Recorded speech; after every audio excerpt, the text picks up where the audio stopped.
आप सभी? मैं आशा करती हूँ सभी लोग स्वस्थ और प्रसन्न होंगे। आज हम हमारा पाठ हेर फेर को पढ़ेंगे और समझेंगे। आइए शुरू करते हैं इस पाठ को। ये है पाठ 3, हेर फेर। गरीब मजदूर सारा दिन लहू पसीना, लहू यानी खून पसीना एक कर देने वाली मेहनत करने के बाद सांझ यानी शाम के समय 2 आने पैसे अपनी फटी पुरानी चादर के कोनों में बांधकर शहर को निकला और मजदूरों की बस्ती की तरफ चल पड़ा। बहुत दूर से ही उसने अपने कच्ची झोंपड़े के धुएं को आकाश में चक्कर काटते हुए देखा। वह देखते ही समझ गया कि माँ उसके लिए खाना पका रही है। वह नंगे सिर नंगे पांव जा रहा था। उसके घर में सिवाय उसकी बूढ़ी माँ के कोई और सगा संबंधी उसका नहीं था, यानी उसकी सिर्फ इस दुनिया में उसकी माँ थी और कोई नहीं था।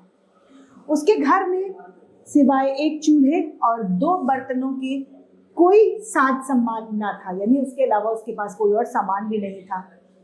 मगर फिर भी वह खुश था। उसकी चादर में 2 आने पैसे बंधे थे। उसके दिल में आशा भरी थी, यानी उसके दिल में क्या थी? उम्मीद थी। सामने एक बारात आ रही थी। मजदूर ने उसे देखा और उसे ख्याल आया, यानी उसे सोच आया कि हो सकता है कभी मेरा भी ब्याह हो, यानी कभी मेरी भी शादी हो और मैं भी बारात लेके ब्याहने निकलूं, मैं भी बारात लेके किसी से शादी करने के लिए चलूं। उस समय मैं कितना खुश होऊंगा। मेरे साथ साथ बाजे बज रहे होंगे और बारात के आगे चलने वाले नौकरों ने उससे कहा एक तरफ हट जा छोकरे, यानी लड़के एक तरफ हट जा। मजदूर के ब्याह की कल्पना मिट्टी में मिल गई, यानी जो वो सपने देख रहा था वो एकदम धूल में मिल गई। फिर खींचकर बोला, क्यों हट जाऊं? सड़क सिर्फ तुम्हारी नहीं, इस पर हम भी चल सकते हैं।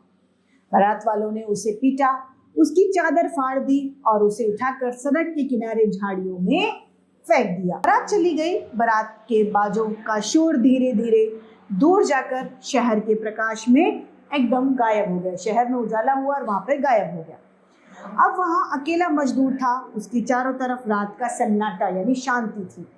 निराशा का अंधेरा था और दुख दिल की आहें थी। घुटनों के बल धरती पर बैठ गया और अपनी सजल यानी आंखों में जो उसका पानी था, यानी जल के साथ आंखों में आकाश की ओर देखकर उठा और बोला, हे प्रभु यानी हे भगवान, हमारे पास न धन है न दौलत है, न महल है न अटारियां हैं, न नौकर है और न चाकर। फिर तूने हमें क्यों पैदा किया? क्या सिर्फ इसलिए कि अमीरों के नौकर बने और हमें मारपीट कर सड़क के किनारे फेंक दिया जाए, इसलिए भगवान तुमने हमें पैदा किया है? आखिर दुनिया को हमारी क्या जरूरत है? बहुत वर्ष बीत गए। मजदूर ने जी जान से काम किया, दिन का आराम बेचा और रात की नींद भी बेच दी। उसने कड़ी मेहनत करी, दिन और रात वो काम करता था। शतरंज की चालें चली, छल कपट धोखे से धन पाया और वो धनी बन गया। अब वह मजदूर न था, अपने नगर का रईस यानी धनवान था। उसकी संदूकों में रुपए और मोहरें रहती थी। उसके रहने के लिए एक विशाल महल था, यानी एक बड़ा घर उन्होंने बनवा लिया। उसकी सेवा करने के लिए दास दासियां थी।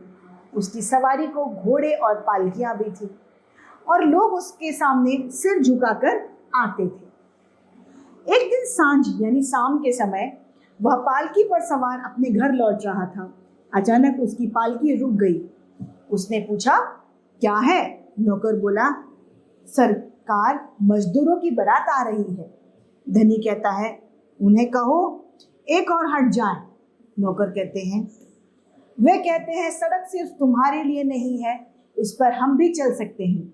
धनी कहता है, पाजियों को डंडे मारकर भगा दो, यह हमारा रास्ता क्यों रोकते हैं? डंडे बरसने लगे। मजदूर चीखें मारते हुए इधर उधर भागने लगे। थोड़ी देर में वहां एक मजदूर न था, मगर उसकी चीखों से अमीर पालकी सवार का दिमाग खराब हो गया। उसने कहा, मुझे पालकी से उतार दो, मैं आराम करूंगा।